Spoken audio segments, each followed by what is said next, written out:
Hello everybody, a very warm welcome back to MEC-TEC. We are back in the wilds of Norfolk and we have got a car you haven't seen before. You've probably seen it in the background. It's my dad's 2007 Mini Cooper diesel. Now I've got a few jobs to do on this, mainly a new bonnet, because this one is, well, I'll show you in a minute, it's quite bad as far as the lacquer peel is concerned. We've also got to do a new sensor on the, is it going to brake servo? Yes, the servo. Yeah, there's a switch that goes on the brake servo. This car is not equipped with stop start, but for whatever reason the light on the dash thinks it is, so we've got to fit a new switch on the brake servo to get rid of the light off the dash. And we've also got something to sort the roof out with, which is a full Union Jack wrap on the roof.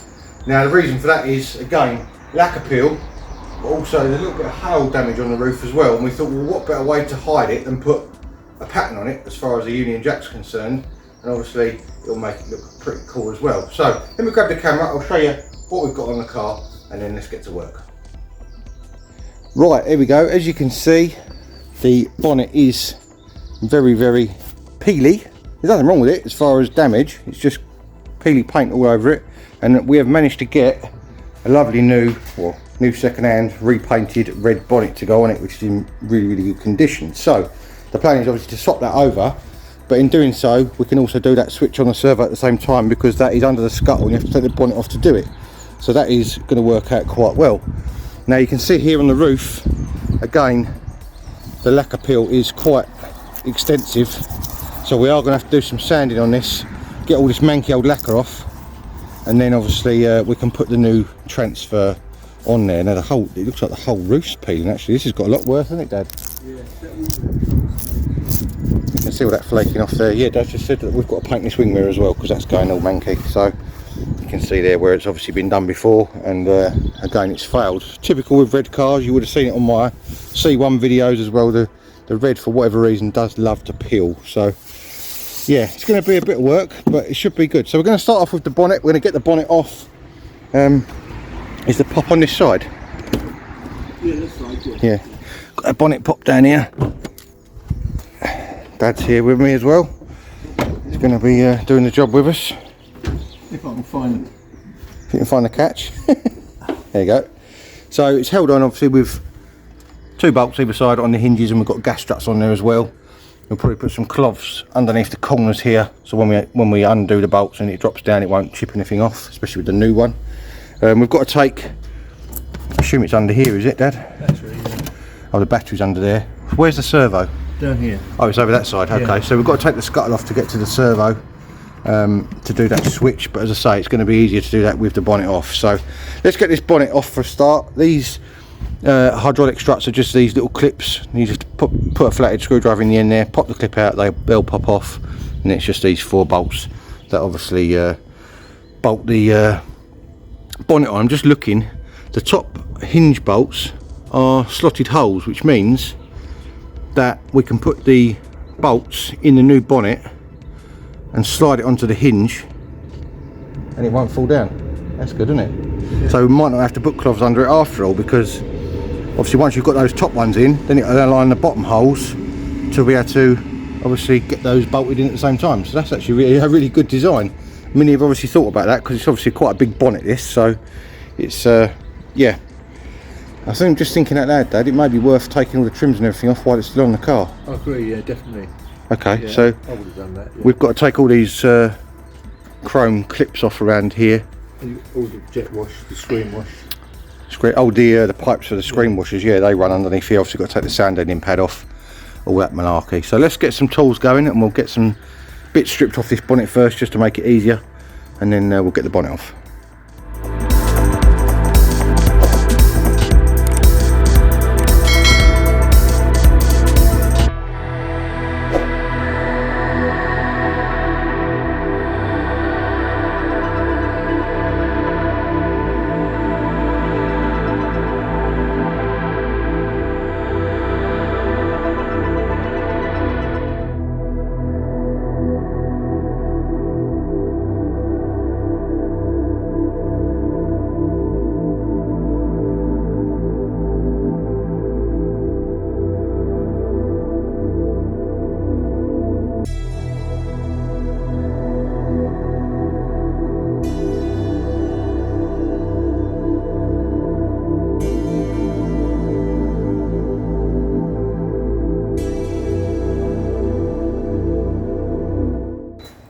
Right, that was ridiculously easy.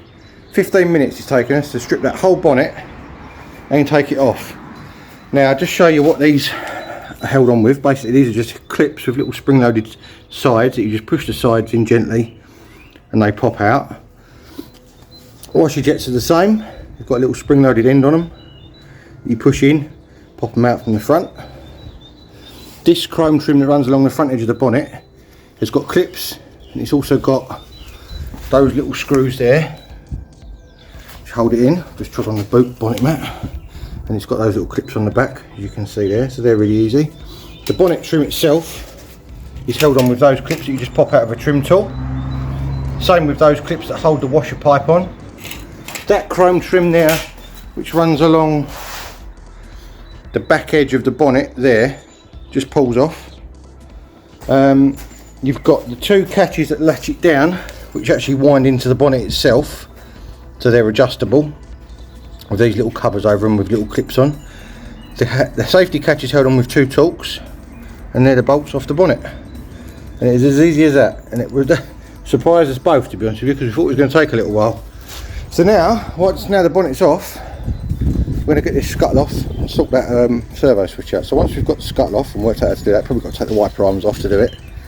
We'll come back to you and tell you what we've done. Right, once again, easy, very easy to get this off. You've got a 13mm bolt nut, on each wiper arm once you've taken the caps off, and you've got two 10mm bolts either side of the scuttle, and then it just slides off the bottom of the windscreen. So mate, don't just pull it upwards because you'll break it. You need to slide it down all in one piece, because on the back of here there's a groove that it sits in the windscreen. So that's off, it's all in one piece. It's got a joint in it, but we took it off in one piece because obviously it was easier to take the whole lot off in one go. Now the bit we're looking at changing is this switch on the servo here. We're not 100% sure whether we've got the right one yet, but we're going to do a little bit of investigation. Obviously it just unplugs like that, and then we've got to work out how this comes off of here. But the new one is slightly different, so we'll have a little look and we'll come back to you once we know.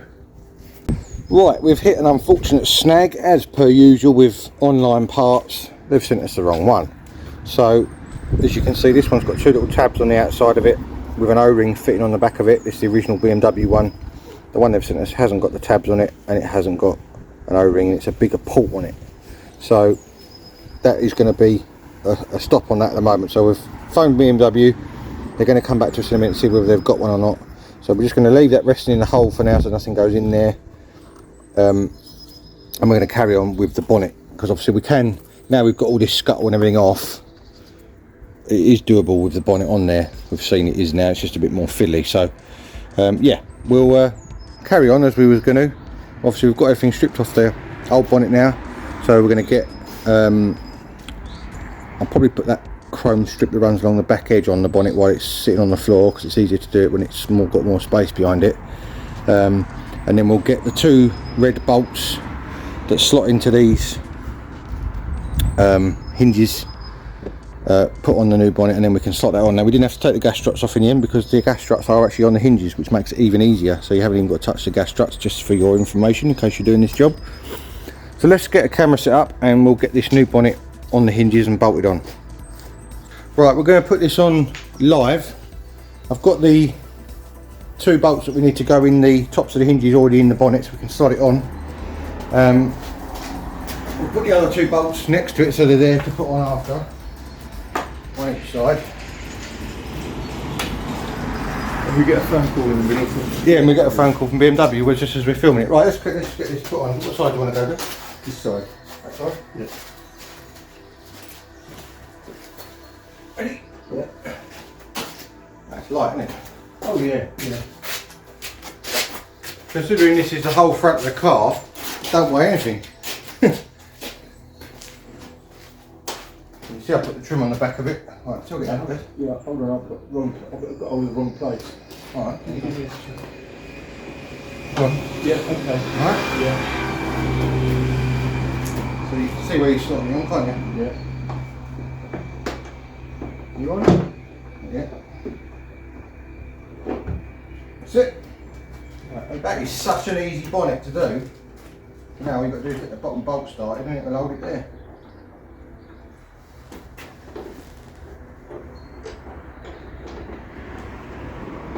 said and done because it's got paint now. Yeah. That one's on. You alright? I don't know if it's gone in. You try it. It needs the bonnet. That's it. That's it. That won't come off now.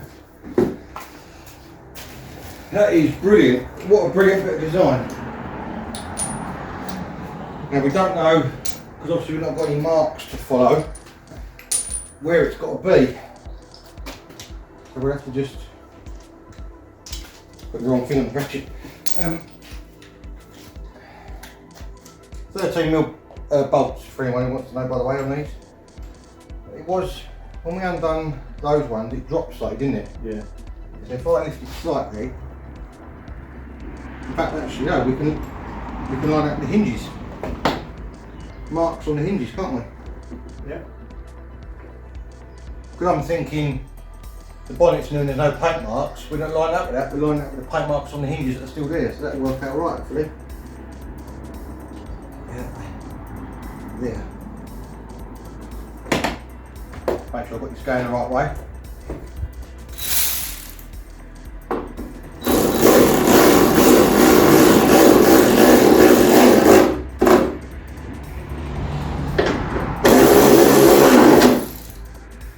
That's it. Done with this one. Actually really easy, didn't it? See the marks there? Yeah, I know, I was standing in the way. What I might need you to do, Yeah. see where I'm just moving that hinge over slightly. Yeah. Can you do that for us? Right. Yeah.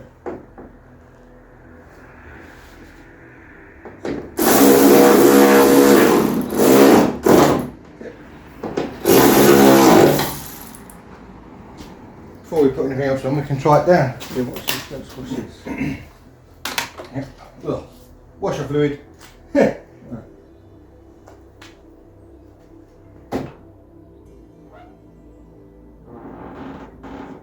That trim is catching me to go that way a little bit. Oh, I see. Oh, just the trim. Yeah, yeah. Yeah. Yeah. You're going to take it all off. Easy with the scuttle off. If you did this with the scuttle on, it would be Yeah. a bit more tricky. What, all pulled off or not? No.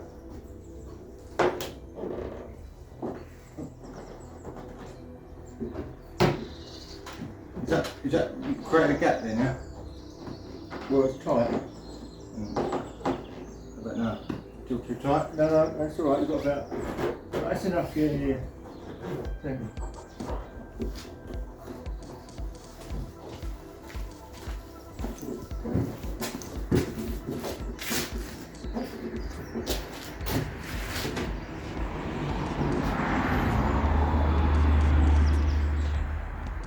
Better, isn't it? Yeah. Why is it not? Well, we haven't got the latches on, have we? I know. It's sitting too high though. It's a massive gap. Yeah. Now obviously because this bonnet's not on this off this car, it's going to take a little bit of backwards and forwards I think to get it to fit right. That's alright. We're not left nothing on top to stop it, have we?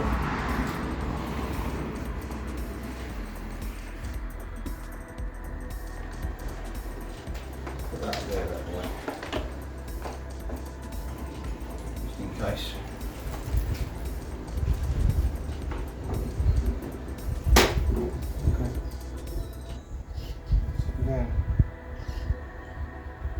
Yeah, remember this was adjusted to the old bonnet, so these have been set too high.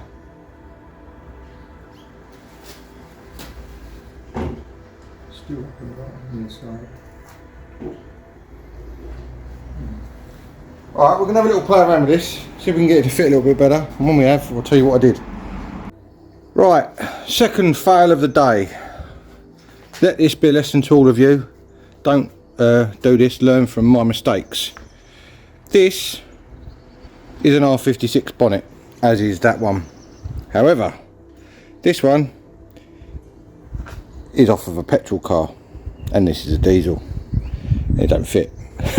So the way you can tell is the hump on the petrol one, it runs inside the washer jet holes. You can see there's like a sort of a very small hump just there, whereas if you look at the diesel one, the washer jets are actually in the hump, and the hump is wider. It goes from there to there, which is why it won't fit. Now also, the distance between the edge of the bonnet and this indent where the seal sits is also different as well, which is why it won't shut down any lower than that, because this distance on here is a lot bigger from the edge to down here. So plan B, I'm going to have to paint that bonnet. Not sure when yet, but I'm going to have to paint that bonnet. So we're going to leave the new one on there for now, just so it's safe. Obviously it don't shut properly, so it can just sit like that. And we're going to move on to sorting out the roof, hopefully, and hopefully nothing else will go wrong. So let's get this decal unpacked, what we're going to do, and see what's inside and what we've got. Right, I've done a bit of work off camera, mainly because I didn't know how things went. I wanted to get the roof aerial out, because obviously it sits there and it's right in the way of the roof decal. So I'll show you what I've had to take out to get the roof aerial out. Obviously there's the aerial. It's held in with one 19mm nut, which is a massive thing for such a small thing, but there we go. And that is that on that fixture that, I'm not showing you, that is on that fixture there. But to get to that, obviously I've had to drop the headliner out, and I didn't want to crease it. So started off with these two quarter trims. They're held in with one Torx bit and clips, both sides. Then took out the rear handles, which are held in with two Phillips head screws in each. Let me just go back a stage. These caps pop out and they go over the screw holes in the pillar trims. Same with those pillar trims up there. They've got these caps which pop out, and then they've got one Torx bit in the top and then clips that just unpops. Same both sides. And then in the front you've got the grab handle on that side, which is just two Phillips screws, and the side sun visor, which is just two Phillips screws as well, and they are just held in with those. And I'll just show you, you have to pop those little bits off to get to the screws on the front handle, and there's the sun visor. The screws are already visible on that, so they're easy enough to do. The grab handles, you have to pop the little caps off the sides, and sorry I missed those rear grab handles as well. They're held in with Phillips screws, and they've got those little caps that you pop off the sides and then just unscrew. And then that has allowed the whole headliner, oh, and that middle centre light pops out as well, so allowed the whole headliner to sag down so I don't crease it, and allow me to get my hand inside here and undo the roof aerial. So that is now all off. I'm sorry I didn't show it on camera, but I didn't know what I was doing, and I was kind of feeling my way around as I was going. I didn't want to show any of you how to do it wrong, so I thought I'd show you after instead. So now we can start looking at, obviously, getting this roof prepped, cleaned, all the old manky lacquer off, and hopefully get a nice new decal on, which is over here. We've gone for the aged Union Jack, as you can see. It looks a bit like that.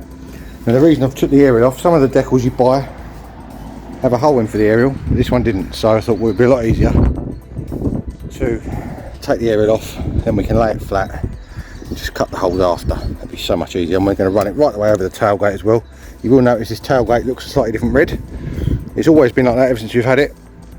I can only assume it's had some paintwork in the past, and maybe that's why the roof's gone like it's gone. So next thing is going to be giving this roof a clean, and then we can get the sander going and get it all prepped back, because obviously we don't want to stick a decal over manky lacquer, because obviously if the lacquer's peeling off, you're sticking it on top of manky lacquer, then the decal will peel off, and also you will see the imperfections as well. So let's get this roof prepped, and then we'll carry on from there.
Rightio, it is the next day. As you can see, I've done a few spots of primer on the roof because I'd gone through in a few places and I didn't want to leave bare metal underneath the new decal. So it is all smooth, it is all looking really, really good. I think we are ready to start laying this decal out on the roof. So we're going to get it laid out, mark some things up, and I'll come back to you and show you what we've done. Right, this is what we've come up with. We've marked the middle of the red stripe on there, and we've marked the middle of the screen, both under there, we're just about to see that, and down here. We're going to do the front first, so we've got the front overlapped by about 1 inch on the screen, and we've done the same thing up here as well. So basically now, I think what the plan is we're going to fold the front half back on itself, cut the sticky off the back of it, or pull the sticky off the back of it, cut it halfway, or rough, even if it's not halfway, it doesn't matter how far, roughly around halfway, and then we're going to work from the centre out and stick it down. Now there's two trains of thought with this, either do it wet or do it dry. If it was shiny paintwork and it was a normal wrap that you want to take off again maybe in the future, then I would do it wet, but because I don't want any moisture sticking in that paint that I've just rubbed back, we're going to do it dry. So hopefully it'll be alright and it'll work out alright. I've got some felt squeegees just there and a scalpel, which you would have seen if you saw my decals going on the C1. That was what that came from. So yeah, this is going to be interesting. Let's see what happens.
Right, there we go. That is majority of it all stuck down. I've got the edges to trim. I want to get them so they tuck under that rubber under there, so that no edges are sort of visible as such.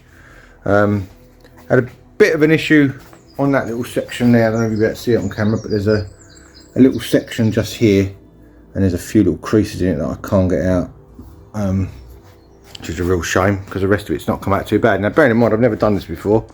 It's the first one of these I've ever done. It does look pretty cool actually. So I'm going to get the edges probably done around the front and the sides, and then I'm going to come up to the back and work on the back, because obviously the back's on the tailgate, so we need to fit that to the tailgate, which is why I've only gone up to the edge of the roof there. And hopefully it should look absolutely marvellous.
Right, there we go. After much heating up, stretching, squeegeeing, cutting, all the rest of it, that is what we're left with now. This is the first time I've ever done anything like this, so there are a couple of imperfections. The first being I've got a couple of little crinkles in there. You just about to see them in the vinyl there. Nothing too horrendous. I'm going to try and put a little bit of heat on them, see if I can smooth them out.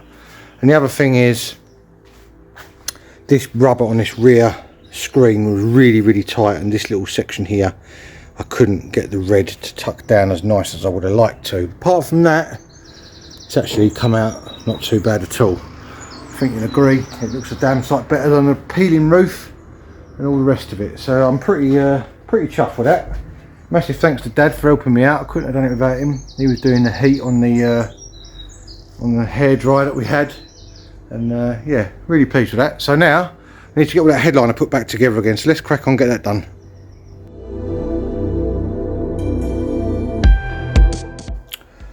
Right, there we go. Headliner is all completely back in. I've just realised I've left that light hanging out. I've got to clip that back in. I didn't realise I'd left that, but basically we've got a handle there, a sun visor there, two handles in the back. Up there you can see these pillar trims came out. That one over there and that one over there. And the rear pillar trims came out as well, which are on, I showed you before when I'd done them before. So that's all back together. Yeah, that's it. There we go. The mini roof has now been, what's the word, patronised? Modernised. Well, modernised, yeah, but when you're patriotic, it's, how would you say that? Don't know. Patrioticised. There you go, that's my new word. Top banana. Right, it is currently about stupid o'clock at night. I'm in the garage on my own. It's all dark, as you can see. Got the two lights on over there, and I am undertaking a little bit of welding on the old Capri. I said it'd make an appearance in a video somewhere, didn't I? It's not got its own full video, but I thought I'd show you this little bit of a hole that I found. Now on the other side there is actually a rubber bung in this hole, but the rubber bung has disappeared on this side, mainly because the bottom of that hole is rotted away. So it seems like I'm spending my life welding at the moment, but I'm going to get the old belt sander under here, give that a good old clean up, and hopefully we'll get some good metal, and we'll be able to make up a little plate and weld that in just so that it keeps it solid. I don't really want to weld to this outer seal, because obviously it's going to bubble through to the outside. Because obviously originally it wouldn't have had anything welded there. I don't think it would have just been a rubber bung, but having said that, it does feel like there should be some sort of an inner arch there, so I'm not really sure what I'm going to do about that yet. If it burns the paint on the outside, then I'll have to just clean it up as best as I can for now, and when I get the car home to the new house, when we eventually get there, I'll obviously have to paint this bottom bit of this seal again or whatever. So it's not the end of the world, but I just want to get it on the road again really, and obviously MOT, which means, it's actually gone through 2 MOTs with it like this, so I don't actually know if it's a fail or not, but it'll just be my luck that I'll put it in up here. My dad will have to take it down there for me because I'm not up here all the time, and it'll fail. So I'd rather do it and it won't fail, and then hopefully we'll be all right to obviously take it home. So let's get this cleaned up with the old belt sander and see what we've got underneath. Rightio, after a little bit of cleaning up, I'm trying to get a good view. That is what we're left with. It's not too horrendous, and this is what I've come up with to fill the hole, as it were. It should just pop in there, something like that, hopefully. So I'm going to get that buzzed in. It's not going to be absolutely perfect concourse, but I'm not 100% sure how it went originally, and I just need it back on the road at the moment, so I'm not going for absolute perfection on this one. I mean, I always go for a slight perfection, but I'm kind of not cutting corners on this one, but it's just, I'm not really sure the best way to do it, if that makes sense. And it's sort of getting to me a little bit, if I'm honest. So I think it'll be alright, as long as I can get that. I had that fitting in there a minute ago, and it was sat in there on its own, so it'll be a nice fit for me to weld. So I'll get it fitted in there and I'll show you what I mean. Right, there we go, that's what I meant. It's fitting in there. I've got a slightly bigger gap on this corner up here, I think I'll be able to bridge that. It's not too big.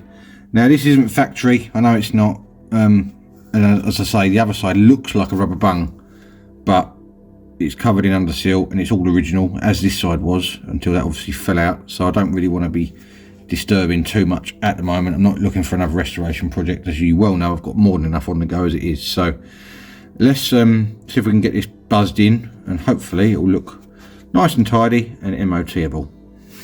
Right, there we go. Perhaps not some of my finest work, but it is nonetheless solid and neat and tidy. So that is all we need for this for now. I'm pretty happy with that. I've got to sort out this arch eventually, because that's going a bit manky by the looks of it. I just ground the paint off just so I could see what was there. So I'm going to clean it up a little bit, probably give it a coat of the old black stone chip for now, just to protect it. Same with this, I'm going to prime it, get a little bit of the old black stone chip over the top of that, and we should be good to go for the time being. At least I can keep it on the road, or back on the road I should say, because the MOT is currently run out. So I can get it MOT'd again, and once we eventually get into our new house, I can get this back home and start enjoying it on some nice country lanes. That is the plan. So I'm going to get some primer on this, as I say, and we'll get some black stone chip on after that, and it should be top banana. Right, there we go. That is the Capri all primed, stone chipped, solid again, looking absolutely marvellous. Now it's not the neatest thing in the world, as I said before, but it is totally solid and MOT-able, which is all I'm worried about at the moment. So that is really, really good. So I'm going to leave it at that. Little Capri job for you in between the Mini. So that is absolutely superb. Top banana. Right then, that is going to be it for this episode of MEC-TEC. As you can see, I'm back home in the main MEC-TEC garage, and I'm covered in dust. Work on the Puma has not stopped. This week's video was a little bit of an interlude. I went up to my dad's last weekend and we did that work on the Mini and the Capri. So give me a little bit of breathing space to do the filler work and get it nice and tidy, and as best I can get it on this. So work has continued on the Puma. I've not left it for anything else. That was just a little side job on those two cars. So job done on both of those, apart from the bonnet obviously on the Mini. That was a bit of a pain. So if anyone does need a Mini bonnet, R56 petrol, we don't need to sell that bonnet again. We paid 150 quid for it. It's just been freshly painted. It's got a few little chips on the arches, but nothing really, nothing you couldn't touch in. So if anyone does want a Mini R56 bonnet in red, send me a message on the old, either in the comments, or my email address is on the main MEC-TEC page. You can contact me through there and maybe we can have a deal. So anyway, back to the Puma is going to be next week's video again, and I'm hoping, fingers crossed, that it's going to be complete. It doesn't look very complete at the moment, but as you can see, I've got filler dust all over the floor, and there is some filler primer on the side of the car now. So I have been making some good progress on the bodywork side of things. It's going all right actually. I'm quite chuffed. So considering the Wally brain like me did it, it's looking all right.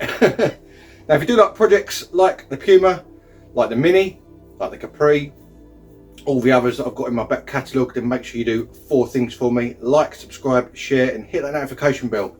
It's all free, it costs you absolutely nothing, and it really, really helps me out on the channel. I do really appreciate it. If you know anyone, your friends, family that like car stuff like this, make sure you send them a link to my channel and get them to subscribe as well. It will really help us out. We're getting on for 3,000 subscribers now. It's slowly going up. It's taking its time, but it is slowly going up. So that is the main thing. This ain't going down.